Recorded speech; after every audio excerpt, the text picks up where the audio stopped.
This is an example problem looking at efficiency and how we can relate efficiency thresholds to perpetual motion machines. So for this example problem, I want you to pretend that you were recently hired on at NASA as an engineer and you work in their patent evaluation area or their new research and development area. So you work at NASA, you receive a claim from an investor.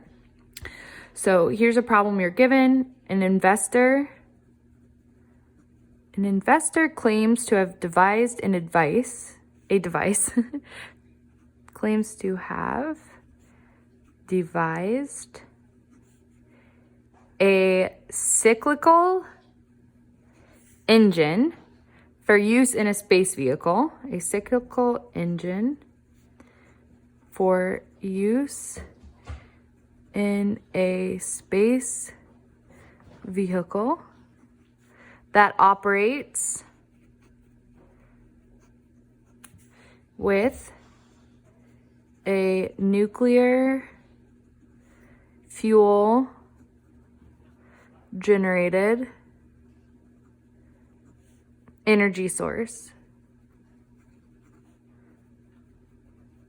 providing 700 kilojoules of energy at 500 Kelvin and a sink of 290 Kelvin. The engine radiates waste heat into deep space.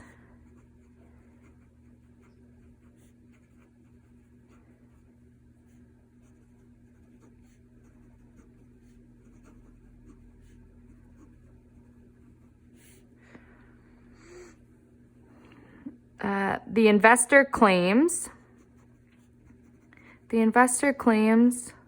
the engine produces 300 kilojoules of energy. The investor claims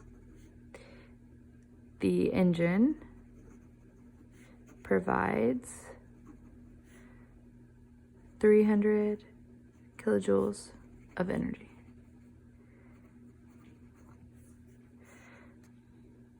Is his claim valid? So you're presented with this idea, patent, layout of a heat engine that is operating with a nuclear fuel energy source space vehicle. So you have this nice space vehicle, it has nuclear fuel energy, it has a heat sink of 500 Kelvin and a cold sink of 290 Kelvin. The heat sink and nuclear fuel are providing 700 kilojoules of energy. And it's saying that this vehicle also produces 300 kilojoules of energy. So we have something that looks like this. We have this heat engine, which is our nuclear fuel space vehicle. So we have this heat engine here. And we have our 500 kilojoule heat sink that's producing 700 kilojoules of energy into the heat sink. We have 300 kilojoules that are being produced by the heat engine. And then 290 kilojoules is our cold temperature sink. So our high temperature sink is 500 kilojoules, low temperature sink is 290 kilojoules. We know from the Kelvin Planck statement that we have to have a low temperature sink. We can't just have a high temperature sink.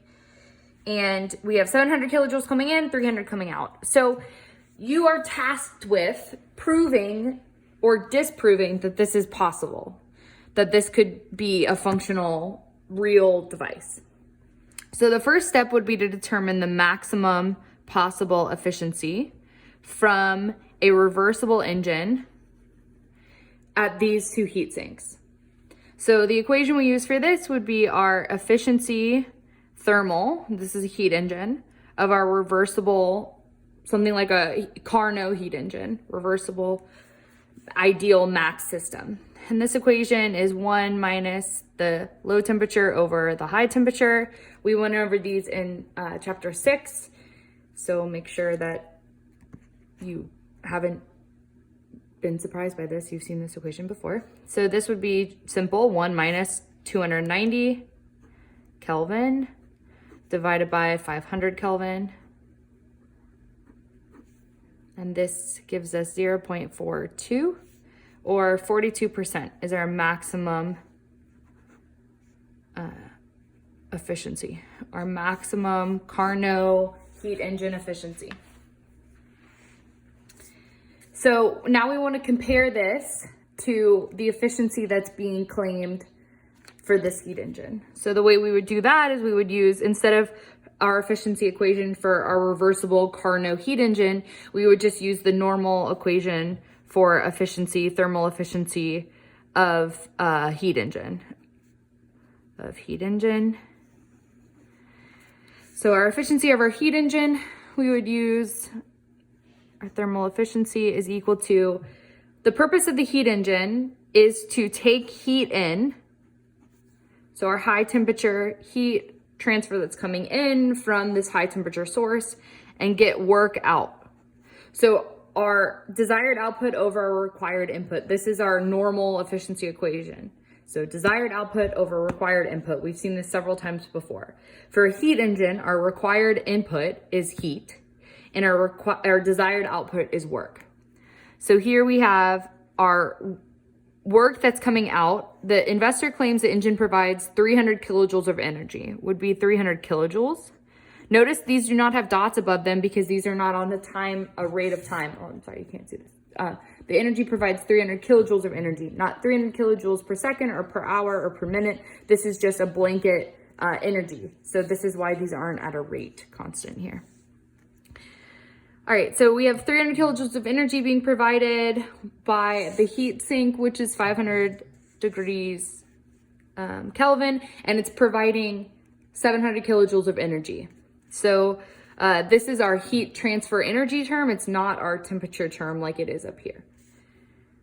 700 kilojoules. So 300 divided by 700 is 0.429, which gives us an efficiency of 42.9%, which is greater than our maximum Carnot heat engine reversible process, which is impossible. So this is an impossible claim. Impossible claim, not valid. And we would say this is a perpetual motion machine. It violates the first or second law of thermodynamics. I put ppm here for that. So we are able to use just these basic efficiency equations of our required input and desired output, and then our simple differential in heat to determine, are these types of machines valid. So please review chapter 6 and make sure that these equations you feel very comfortable with. I think this is a really cool application. You're evaluating a space vehicle. So I'll try to do some other cool examples as we move forward, but have a great day. Thanks. Bye.